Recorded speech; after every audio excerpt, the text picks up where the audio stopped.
શહેરના ગીચ વસ્તીવાળા વાતાવરણમાં 1 કરોડનું મકાનમાં રહી બેંકના હપ્તાનું ટેન્શન રાખવું અને એને કારણે ઊંઘ ખરાબ કરતા પતિદેવની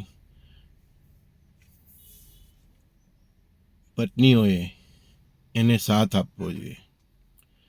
સીધી હદથી ભલે 5-6 કિલોમીટર દૂર રહેવું પડે, પણ તે 40-50 લાખના મકાનમાં શાંતિથી રહેવું જોઈએ.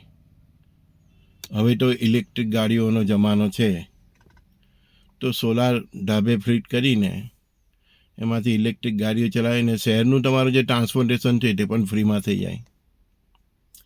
જે મિત્રો તમને એમ કહે કે ભાઈ આટલે દૂર કેમ રહેવા ગયા, તે મિત્રો પણ તમારા બેંકના હપ્તા ભરવા નથી આવવાના, કે તેમને ચિંતાઓને કારણે થતા રોગ એ કોઈ ઝેલવા નથી આવવાના.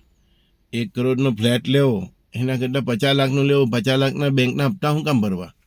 ને ફ્લેટ કેટલાનો પડે ગણતરી કરી જોજો. 20 વર્ષ તમે હપ્તા ભરો તો એ 50 લાખનો ફ્લેટ તમને 1.5 કરોડનો પ્લટતો હોય છે.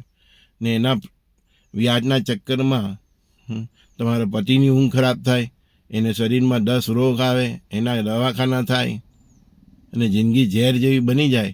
એના કરતાં શહેરની ગીચવાળી વસ્તીથી ભલે 5-6 કિલોમીટર 7 કિલોમીટર દૂર જવું પડે, પણ 40-50 લાખમાં મકાનમાં રહેવાય અને શાંતિથી જીવાય.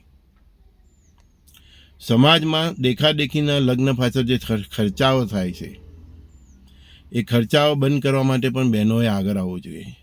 મોટેભાગના ઘણા સમાજોમાં બહેનોનું જ બધું નેટવર્ક ચાલતું હોય છે, તો એ બહેનોએ, અમારા સુરતી લોકોમાં ખાસ, તો એ બહેનોએ આગળ આવવું જોઈએ અને દેખાદેખીમાં થતા જે ખર્ચાઓ છે એનાથી દૂર રહેવું જોઈએ.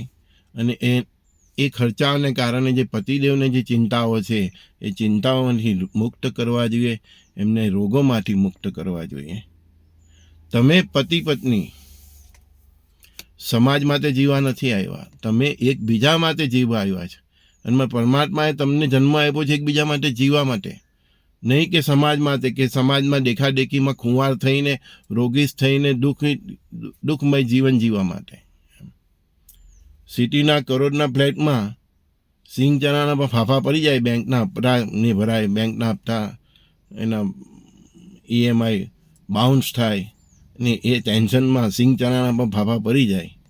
એના કરતાં ભાઈ શહેરથી 4-5 કિલોમીટર દૂર રહીને 40-50 લાખના મકાનમાં રહીને એમાં બધી સગવડો કરીને, રાહ ચોચેલું કરીને આરામથી કાજુ કિસમિસ ખવાય. અને જે મિત્રોને, જે સગાઓ તમારી આ વાતથી સંમત નહીં થાય ને, એનાથી દૂર રહેવાય. સલાહ બધા આવે, કોઈ હપ્તા ભરવા નહીં આવે. એના કારણે તમને થતા રોગો, એ રોગો કોઈ ઝેલવા નહીં આવે. અને દીકરા દીકરીના વ્યવહાર પણ કરો ને તો એવા લોકો સાથે જ કરવા જોઈએ કે જે આ વસ્તુને સમજતા હોય. જે તમારું રાજ રચેલું, સિટીમાં કેટલા બંગલા છે, દુકાન છે, કેટલી બેંક બેલેન્સ છે, એ બધું જોઈને જો તમારા દીકરા દીકરી સાથે વ્યવહાર કરતા હોય ને, એવા વ્યવહારોથી પણ દૂર રહેવું જોઈએ. જે તમને તમારા ગુણ, તમારા બાળકોના ગુણ, એમનો અભ્યાસ, તમારા વિચારો એની સાથે જે સહમત હોય એવા લોકો સાથે જ વ્યવહાર કરવો જોઈએ. એટલે તમે અને તમારા બાળકો પણ શાંતિથી જીવી શકે. શ્રી ગુરુદેવ દત્ત. આ સંજય બોડીવાલાના અંગત વિચારો છે, પણ તેને ધ્યાનમાં રાખવા જેવું જરૂરી છે.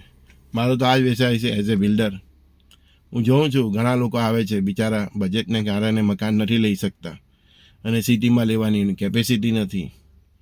ઘણા મને કહેતા હોય છે કે શહેરમાં નહીં હોય તો અમારા દીકરાઓનું વ્યવિચાર નહીં થાય.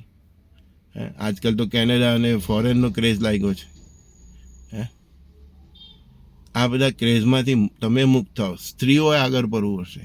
મોટેભાગના સુરતી સમાજમાં સ્ત્રીઓએ આગળ પડવાની જરૂર છે, અને એક સ્ત્રીએ બીજી સ્ત્રીને સમજવાની જરૂર છે. તમારી દીકરીને સારી રીતે ભણાવો, તમારા દીકરાને સારી રીતે ભણાવો, અને તમારું અત્યારનું વર્તમાનનું જે બજેટ છે એમાં ભલે ને 4-5 કિલોમીટર, 6 કિલોમીટર, 7 કિલોમીટરમાં તમારે શહેરથી દૂર જવું પડે, પણ શાંતિથી જીવો. બેંકના હપ્તાનું ટેન્શન માણસને કોરી ખાય છે ઉધરની જેમ.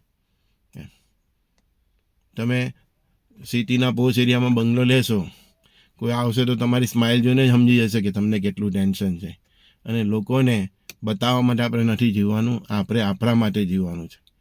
અને કોઈ પણ આયોજન કરો, મકાનનું કરો, વ્યવસાય, છોકરાઓના ભણતરનું કરો કે એમની લગ્નનું કરો, એ કોઈ પણ આયોજન કરો તો કરજ કરીને નહીં કરો. તમારી જે ક્ષમતા છે એમાં કરો.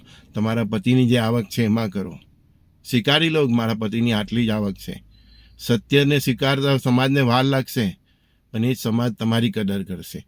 અને એ સમાજની અંદર એવા માણસો પણ છે કે જે તમારા સત્યને એમને ગમતું હશે. એ લોકો પણ એવી જ વ્યક્તિની શોધમાં હોય છે. તો એવી વ્યક્તિઓની દીકરી દીકરા તમને જરૂર મળશે. નહીં મળે તો હિન્દુ સમાજમાં બીજા બહુ છે. હે ને? ગુરુદેવ દત્ત.